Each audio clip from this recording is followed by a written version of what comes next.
এই যে খুব খেয়ে দিয়ে সেজে গুজে রাজসভায় যাচ্ছ, তা আমার ব্যাপারটা মনে আছে তো? তোমার আবার কি ব্যাপার? ভুলে বসে আছো তো? কতদিন ধরে একটা ভালো দেখে জামদানি শাড়ি আনতে বলেছি না? দেখো গিন্নি, তোমাকে জামদানি শাড়ি কিনে দেবার মতো ট্যাঁকের জোর আমার নেই। কেন নেই কেন? তুমি হচ্ছ এই রাজ্যের মন্ত্রী। এই শোনো, জামদানি শাড়ি কিন্তু আমার চাই চাই। না হলে কিন্তু একদম বলে দিলাম অনর্থ বাঁধিয়ে ছাড়বো। দিলে কাজে বেরোবার সময় মেজাজে 13টা বাজিয়ে দিলে একবার। কেন যে মরতে বিয়ে করতে গিয়েছিলাম তোমাকে, আজ মহারাজকে বেতন বাড়াবার কথা বলতেই হবে।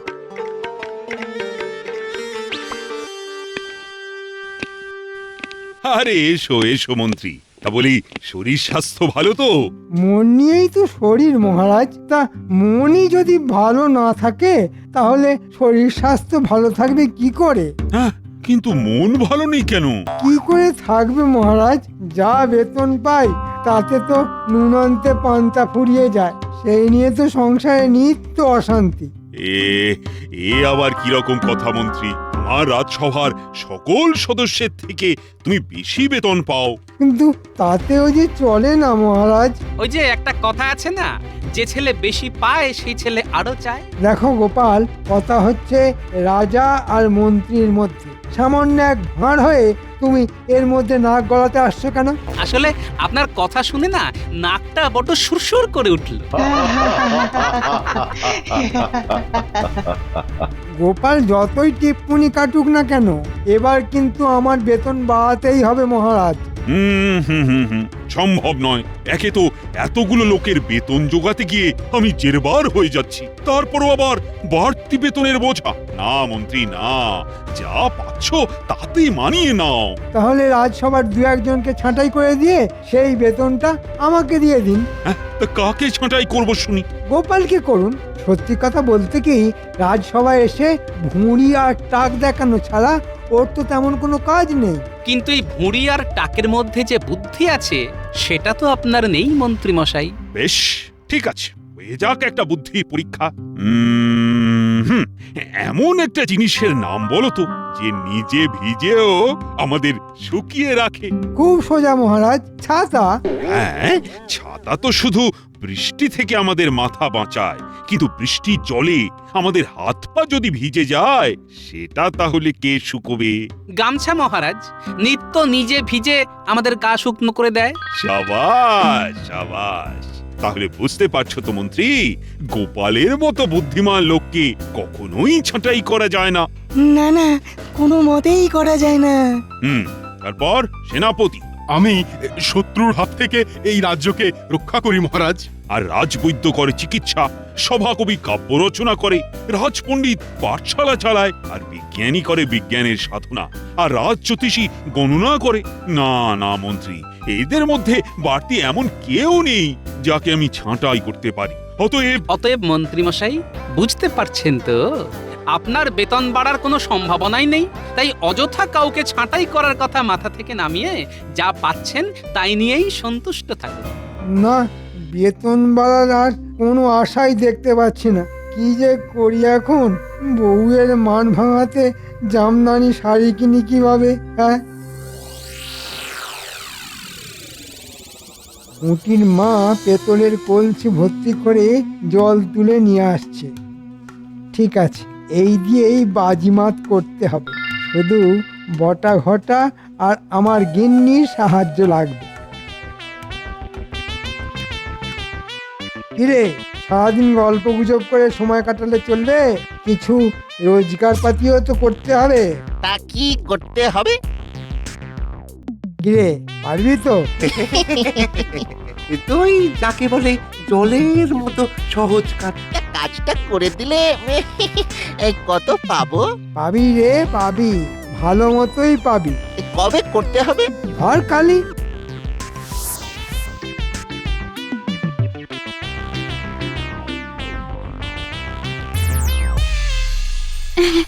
কি গো, আমার জামদানি শাড়ি এনেছো? চিন্তা করো না, দু একদিনের মধ্যেই পেয়ে যাবে। তবে তার জন্য তোমায় একটা কাজ করতে হবে। আমাকে আমাকে কাজ করতে হবে? তা কি কাজ শুনি? ওই তো জলের ধারে বসে জলের মতো সোজা কাজ একটা, মানে ঠিক কাজও নয়, শুধু একটু গল্প কর ব্যাস। আর ঠিকঠাক করতে পারলে শুধু জামদানি শাড়ি কেন, তার সাথে সোনা হিরে কিছুরই অভাব থাকবে না তোমার। বাবা রে বাবা, কি দুষ্ট বুদ্ধি তোমার মাথায়।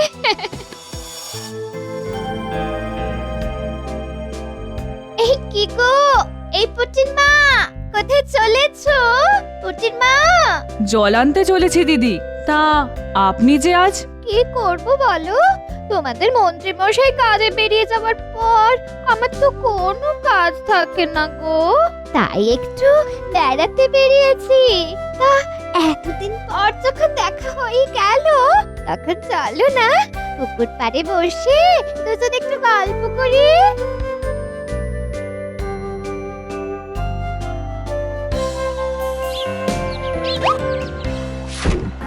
তা বলো পুটির মা, তোমার ঘর কন্যা কেমন চলছে? ওই একরকম, মানে আমাদের মতো গরিবদের ঘরকন্যা যেমন চলে আর কি। এই দেখো দেখো, পুকুরের জলের দিকে তাকিয়ে দেখো, কত বড় বড় রুই কাতলা কেমন ঘুরে ঘুরে বেড়াচ্ছে। ওই ওই ওই ওই দেখো। কোথায়? ও হ্যাঁ হ্যাঁ, ওই তো পুকুরের একেবারে মধ্যেখানে। ওই যে দেখো দেখো দেখো দেখো।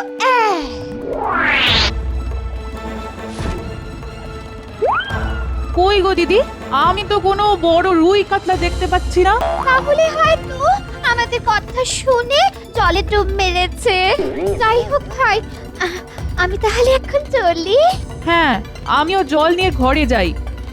এ কি, আমার ঘোড়া কোথায় গেল? ঘোড়া কে নিল? তাই তো, কে নিল? হ্যাঁ হ্যাঁ, হায় হায় হায়, ওটা যে আমার বিয়ের দানের ঘোড়া। ভেবেছিলাম মেয়ের বিয়েতে দেব, এখন কি করব? এ বাবা, দেশে কি চোরের উপদ্রব বেড়েছে দেখেছো? দুটো জলজাত মানুষের চোখের সামনে থেকে ঘোড়া নিয়ে পালালো। যাও যাও, এক্ষুনি গিয়ে মহারাজের কাছে নালিশ করো, তিনি ঠিক উদ্ধার করে দেবেন তোমার ঘোড়া। ঠিক বলেছেন, যাই বাড়ি গিয়ে পুটির বাবাকে বলি।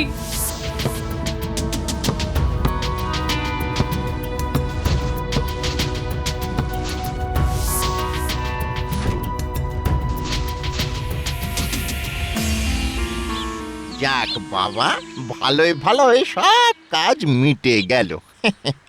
হ্যাঁ, মন্ত্রীমশাই যেমন যেমন বলেছিলেন ঠিক তেমন তেমন করে দিলাম। চল চল, এখন ওই মন্ত্রীমশাইকে বলে পাওনাগুলো নিয়ে আসি। চল চল। কি ব্যাপার পুঁটির বাবা, তুমি এই সময় রাজসভায়? আমার সর্বনাশ হয়ে গেছে গোপাল দাদা। মহারাজ, পুকুর পাড় থেকে আজ আমার পেতলের ঘোড়া চুরি হয়ে গেছে। হ্যাঁ, তা কি করে হলো? আগে মহারাজ, রোজকার মতো আজও পুটির মা ঘোড়া নিয়ে পুকুর থেকে জল আনতে গিয়েছিল। পথের মধ্যে মন্ত্রীমশাই স্ত্রীর সঙ্গে দেখা হয়েছিল। দুজনে মিলে পুকুর পাড়ে বসে একটু গল্প করছিল। তারপর? হয়তো কথা বলতে বলতে পুটির মা একটু অন্যমনস্ক হয়ে পড়েছিল। আর সেই সুযোগে কেউ এসে আমার মন চকচকে ভারী পেতলের ঘোড়াটা নিয়ে পালিয়ে গেছে। কি বলছো? দিনে দুপুরে এমন ছিচকে চুরি? না না না না, এ তো ভালো কথা নয়। সেনাপতি, এক্ষুনি পেয়াদা রক্ষীদের পাঠাও। যেমন করে হোক ওই ঘোড়া কিন্তু খুঁজে বের করা চাই। পেয়াদা আর রক্ষীরা কি করবে মহারাজ?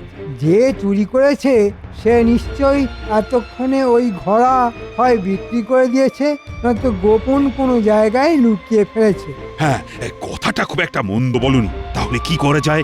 আমি বলি কি, রাজ জ্যোতিষী একবার গণনা করে দেখুন না ওই ঘোড়া কোথায় আছে।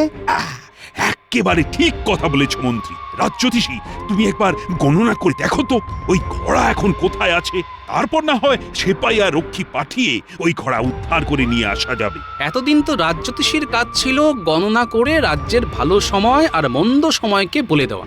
শেষকালে তাকে দিয়ে ঘোড়া চুরির গণনা? হ্যাঁ, রাজ জ্যোতিষীকে দিয়েই ঘোড়া চুরির গণনা। ওকেই গণনা করে বলে দিতে হবে ঘোড়া কোথায় আছে।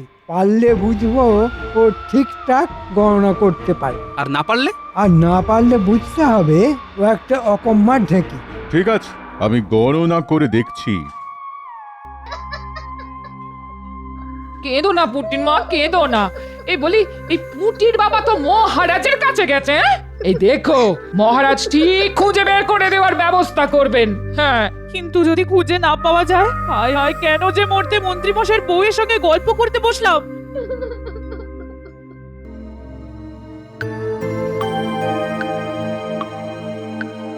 কি গো রাজ্যতীষী, তোমার গণনায় কিছু কি বের হলো?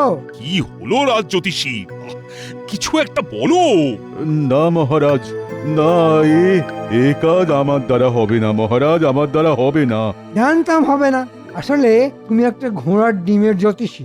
ঘোড়ার ডিমই হোক কিংবা হাতির ডিম, তা আপনি কি গণনা করে বলে দিতে পারবেন? আলবাত পারবো। বলো কি মন্ত্রী, তুমি কি গণনা করতেও জানো? আসলে অল্প বয়সে এক বিখ্যাত জ্যোতিষীর কাছে বেশ কিছুদিন গণনা বিদ্যা শিখেছিলাম। দেখি একবার শেষ চেষ্টা করে পুরনো বিদ্যা কিছু মনে আছে কিনা। বাবা, মন্ত্রী মশাইয়ের এত গুণ! ব্যাপারটা কেমন যেন খটোমটো লাগছে। তাহলে দেখো দেখো দেখো একবার চেষ্টা করে। রাজ্যতীষী, তোমার ওই গণনার ছক আর কাঠিটা আমাকে একবার দাও তো।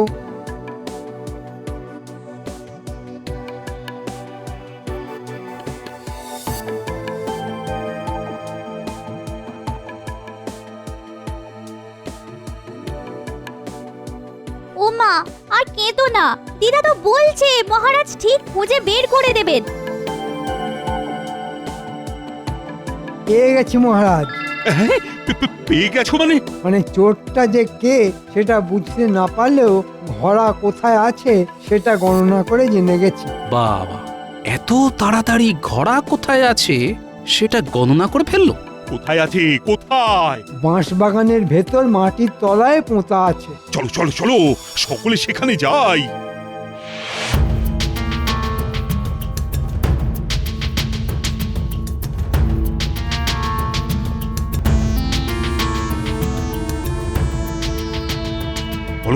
বলো তো ঠিক কোনখানটায় পোঁতা আছে? মনে হচ্ছে এইখানটা।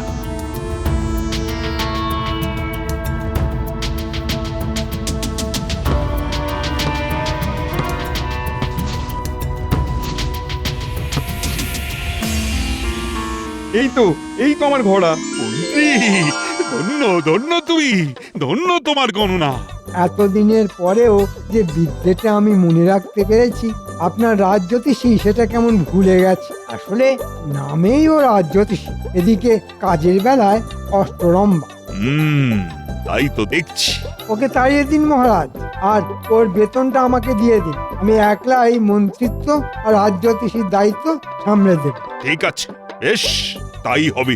এমনটা করবেন না মহারাজ, এমনটা করবেন না, তাহলে আমি যে না খেতে পেয়ে মরে যাব। এতক্ষণে ব্যাপারটা খানিকটা হলেও পরিষ্কার হলো, কিন্তু ঘোড়া চুরি যাবার পেছনে মন্ত্রী যে কলকাঠি নেড়েছে তার প্রমাণ না পেলে তো কিছুই করা যাবে না।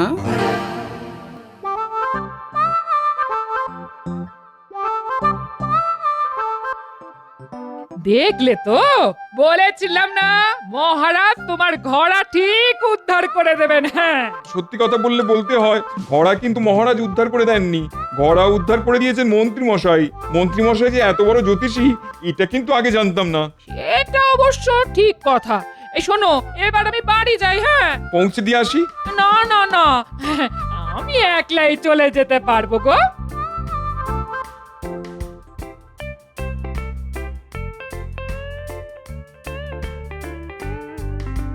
দেখলি তো মন্ত্রী মশাই এবারও আমাদের ঠকালো। ঠিক বলেছিস, পুটির মায়ের মন্ত্রী মশাইয়ের কোন ঠকানোর কথা বলছে এরা? কঠিন কাজ করে দিলাম, আর পারিশ্রমিক ওই মাত্র 1 টাকা।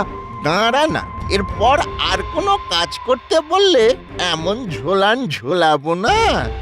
রে বাবা, বেশ গোলমেলে ব্যাপার মনে হচ্ছে। হ্যাঁ, বাড়িতে গিয়ে বুড়োকে সব বলতে হবে দেখছি।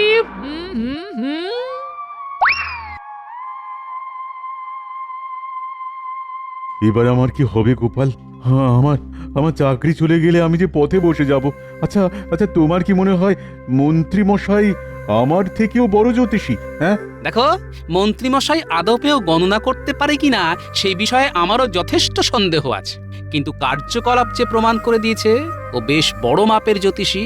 তবে এখনই এতটা ভেঙে পড়ো না, আমিও সবকিছু না জেনে এত সহজে সবটা মেনে নিচ্ছি না। এই শোনো না, শোনো, একবার ভেতরে এসো, তোমার সঙ্গে আমার কথা আছে। হ্যাঁ, তোমরা কথা বলো, আমি তাহলে এবার আসি গোপাল। না না, তুমি বসো, আমি যাবো আর আসবো। হ্যাঁ, চালটা কেমন চেলেছি বলো? হ্যাঁ, এক চালে রাজজ্যোতিষীকে সরিয়ে দিয়ে ওর পুরো বেতনটা পকেটে পুরবো আমি। হ্যাঁ, আহ, আহ, আহ, আহ। আর আমি অভিনয়টা কেমন করেছি বলো? একেই বলে রাজ্যট। হ্যাঁ, আহ, আহ, আহ, আহ। কি বলছো কি তুমি? নিজের কানে শুনেছো? হ্যাঁ গো, হ্যাঁ। তাহলে যা ভেবেছি তাই, এখানেও ওই ষড়যন্ত্রের কলকাঠি।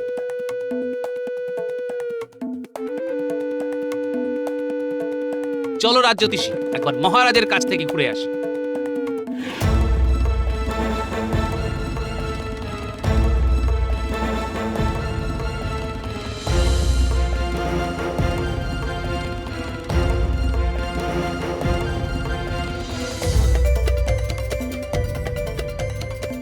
কি বলছো কি গোপাল? ঠিকই বলছি মহারাজ। কিন্তু হাতে নাতে প্রমাণ ছাড়া মন্ত্রীর বিরুদ্ধে তো আমি কোনো ব্যবস্থা নিতে পারি না গোপাল। ঠিক আছে, কটা দিন অপেক্ষা করুন। ঘটনার ল্যাজটাকে যখন ছুঁতে পেরেছি তখন মাথাটা চেপে ধরতে কতক্ষণ?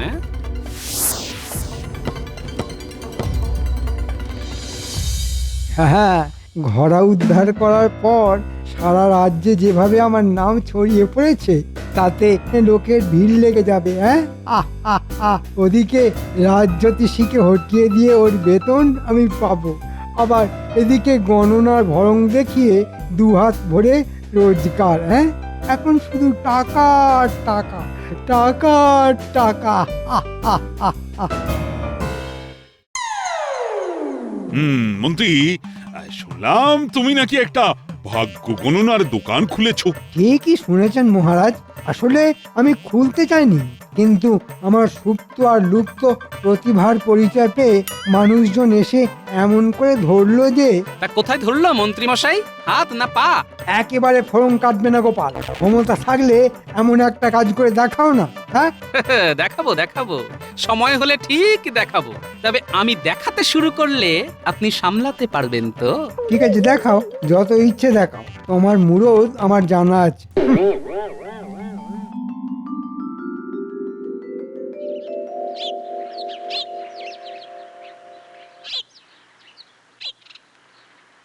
মন্ত্রীর এই জ্যোতিষীর ভণ্ডামি হাতে নাতে ধরি কি করে? রে খুপে, কোথায় গেলি? ও মা, কাকিমা, এতদিন পর মেয়েকে বুঝি মনে পড়লো?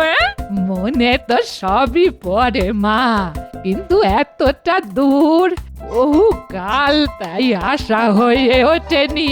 আমি কিন্তু জামাইয়ের কাছে একটা আর্জি নিয়ে এসেছি। বলুন। এই যে আমার ছেলে লেখাপড়ায় খুব ভালো আর অঙ্কে খুব মাথা।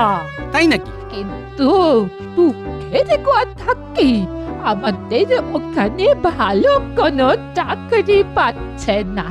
আর তোমার সঙ্গে তো তোমাদের মহারাজের খুবই ভালো সম্পর্ক। তা দাও না বাবা, মহারাজকে বলে কইয়ে তোমাদের রাজবাড়িতে একটা চাকরি করিয়ে দাও। ঠিক আছে, ঠিক আছে, করে দেব। তবে তার আগে একটা কাজ করতে হবে। বলুন না কি কাজ? যা বলবেন সব করতে রাজি আমি। আমার দেখিয়ে দেওয়া এক জ্যোতিষীর কাছে গিয়ে তোমাদের বলতে হবে যে তুমি লেখাপড়ায় খুব দুর্বল আর অঙ্কে একেবারে মাথা নেই। তাতে কি হবে? মহারাজের সামনে ওই বুজরুকের সব ভণ্ডামি ফাঁস হয়ে যাবে, আর খুশি হয়ে মহারাজ তোমাকে চাকরি দেবেন। বুঝতে পেরেছি, বুঝতে পেরেছি। আমি তাহলে চট করে মহারাজকে খবরটা দিয়ে আসি। বাবা, বলুন কি চাই? এই যে আমার ছেলে, এতটা বয়স হয়ে গেল, গোফ দাড়ি চেচে চেচে গালে কড়া পড়ে গেল, অথচ এখনো পাঠশালার পড়াটাও শেষ করে উঠতে পারলো না।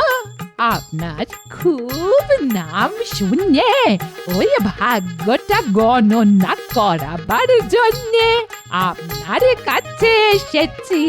হয়ে যাবে, সব হয়ে যাবে। নিন, বসে পড়ুন।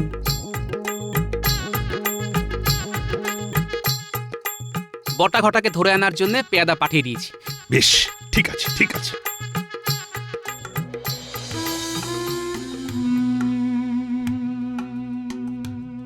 যা বুঝলাম তাতে ওর সর্বস্থানে শুধু শনি আর রাহু বিরাজ করছে। তবে ভালো মতো খরচ করলে ওর সর্বস্থানে শনি আর রাহুকে হটিয়ে দিয়ে সূর্য আর বুধকে বসিয়ে দেব। দেখবেন 1 বছরের মধ্যেই ও কেমন বিদ্বান হয়ে উঠবে। কাকে বিদ্যান করবেন মন্ত্রী মশাই? ও তো এমনিতেই বিদ্যান। তুমি কি করে জানলে? ও যে আমার নিজের খুড়তুতো শালা। আপনার ভণ্ডামি ধরার জন্য এটা ছিল আমার ফাঁদ। ছি ছি মন্ত্রী, তুমি এতটা নীচ, এত বড় ভণ্ড! না মহারাজ, এই গণনায় আমার হয়তো কিছু গড়বড় হয়ে গেছে, কিন্তু পুঁটির মায়ের ঘোড়া উদ্ধার করে দেবার মতো সেই ঐতিহাসিক ঘটনার কথাটা একবার মনে করুন মহারাজ। কিরে মূর্তিমানের দল, নাহলে এমন মার খাবি না। এই বলছি বলছি বলছি বলছি সব বলছি। আসলে আসলে ওই মন্ত্রী মশাইয়ের কথায় আমরাই ওই ঘোড়া চুরি করে বাঁশবাগানে পুঁতে এসেছিলাম। মন্ত্রী! এ বাবা, পেট মোটাটা যে সব কিছু হাতে নাতে ধরে ফেললো। ওরে বাবা, ওরে বাবা, ধরো, চোরটাকে ধরো। ওরে বাবা। প্রাণ বাঁচাতে তুমি ছাড়লে বাড়ি, কিন্তু আমার জামদানি শাড়ি